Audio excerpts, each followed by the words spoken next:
மாணவர்கள் அனைவருக்கும் வணக்கம். நம்ம 10ஆம் வகுப்பில் இருக்கிற வேதியியலில் சில கணக்கில் பார்த்துட்ருக்குறோம். ஸோ அந்த வரிசையில் இன்றைக்கி 20வது ஒரு கேள்வி.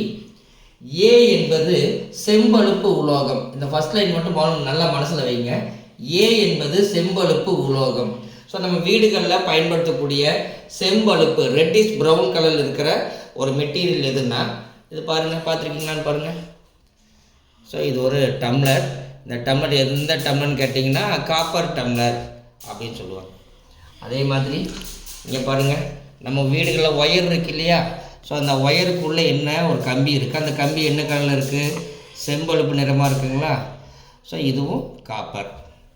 அதே மாதிரி இந்த கம்பி இருக்குது பாருங்கள். நம்ம மோட்டரெல்லாம் இருக்குது இல்லைங்களா? மோட்டருக்குள்ளே காயிலெல்லாம் கட்டியிருப்பாங்க. அந்த காயில் இருக்கக்கூடிய இந்த கம்பியும் காப்பர் தான். ஸோ செம்பழுப்பு நிற உலோகம் அப்படின்னு சொல்லியாச்சுன்னா ஏ அப்படிங்கிறது காப்பர். நீங்கள் யோசிக்காமல் போட்டுடலாம். ஏங்கிறது காப்பர்.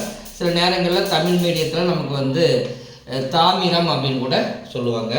மனிதன் கண்டுபிடித்த முதல் உலோகம் காப்பர் அப்படின்னு நினைச்சுக்கோங்க. ஸோ இந்த ரியாக்ஷன் நான் முழுசாக படிச்சிடுறேன். இது O2 உடன் வினைவுற்று லெஸ்-தேன் 1370 கெல்வின் வெப்பநிலையில் பி என்ற கருமையான சேர்மத்தை உருவாக்கும். இது ஒரு பாயிண்ட். ஸோ இந்த ஏங்கிற பொருள் என்னது? காப்பர். இது என்ன பண்ணுதா? ஆக்சிஜன் கூட சேர்ந்துட்டு ரியாக்ட் பண்ணுது. எவ்வளோ வெப்பநிலைனா 1370க்கு கம்மியான வெப்பநிலையில்.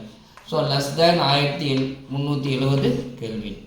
இந்த காப்பர் ஆக்சிஜன் கூட சேர்ந்தால் cupric oxide, CuO, cupric oxide. So இந்த ஆக்சிஜன் பார்த்திங்கன்னா 2 இருக்குங்களா? இங்கே 1 தான் இருக்குது, 2 போடுங்க. ஆக்சிஜன் சரியாயிடுச்சு.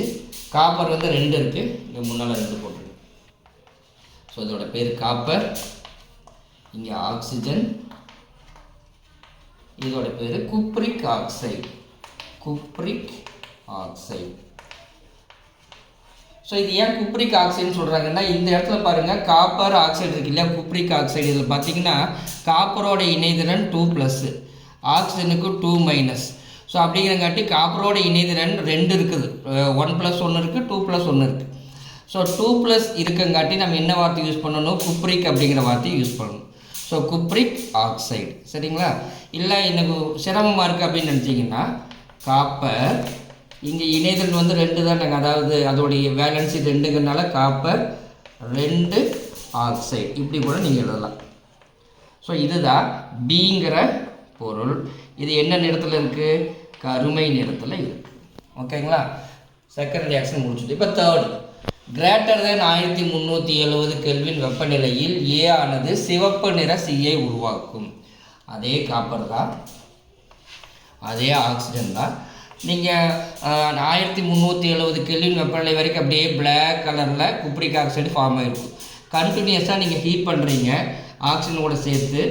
1370 கெல்வின் டெம்பரேச்சருக்கு மேலே போயிடுச்சுன்னா அது என்னவா மாறினா ரெட் கலராக மாறிடுது. இதைத்தான் நம்ம சீனு வச்சுருக்குறோம். சிவப்பு நிறமாக மாறுது. அப்போ என்ன ஆகுதுன்னா காப்பர் 1 ஆக்சைடாக மாறிடும். அதாவது Cu2O. இதுக்கு இன்னொரு பேர் குப்ரஸ் ஆக்சைடு, குப்ரஸ் ஆக்சைடு. சரிங்களா? அல்லது நமக்கு வேறு என்ன பேர் வைக்கலாம்? இங்கே காப்பரோட இணைதல் 1, அதனாட்டி காப்பர் 1 ஆக்சைடு அப்படி கூட நம்ம எழுதிக்கலாம். சரிங்களா? ஸோ வேலன்சி பண்ணுங்கள். இங்கே ஆக்சிஜன் 2 இருக்குது, இங்கே 1 தான் இருக்குது. இங்கே 2 போட்டுங்க. இங்கே 4 காப்பர் இருக்குது, இங்கே 4. ஸோ காப்பர், இது ஆக்சிஜன். சரிங்களா? ஸோ இன்னொரு ரீகால் பண்ணுவோம். ஏ என்பது செம்பழுப்பு உலோகம் அப்படின்னா ஏ காப்பர்னு போட்டுருணும். ஒரே ரியாக்ஷன் தான். காப்பர் ஆக்சிஜன் கூட ரியாக்ட் ஆகுது. 1370 கெல்வின் வரைக்கும் பிளாக் கலராக அப்படியே மாறுது. அப்போ பிளாக் கலராக மாறுனா என்ன அர்த்தம்னா அங்கே குப்ரிக் ஆக்சைடு ஃபார்ம் ஆகுதா அர்த்தம். அதுதான் பி. கண்டினியூஸாக நம்ம ஹீட் பண்ணுறோம். டெம்பரேச்சர் 1370 கெல்வினுக்கு மேலே போகுது. ஸோ அந்த குப்ரிக் ஆக்சைடு என்னவா மாறுதுன்னா cuprous oxide, Cu2O. Simple reaction தான். எழுதி பார்த்தீங்கன்னா வந்துடும். இது எழுதி முடிச்சுட்டு கீழே என்ன பண்ணணும் அப்படின்னா நீங்கள் ஒரு பாக்ஸ் போட்டுட்டு ஏங்கிறது காப்பர், பிங்கிறது குப்ரிக் ஆக்சைடு, சி அப்படிங்கிறது குப்ரஸ் ஆக்சைடு அப்படின்னு சொல்லி எழுதி ஓகே, தேங்க்யூ.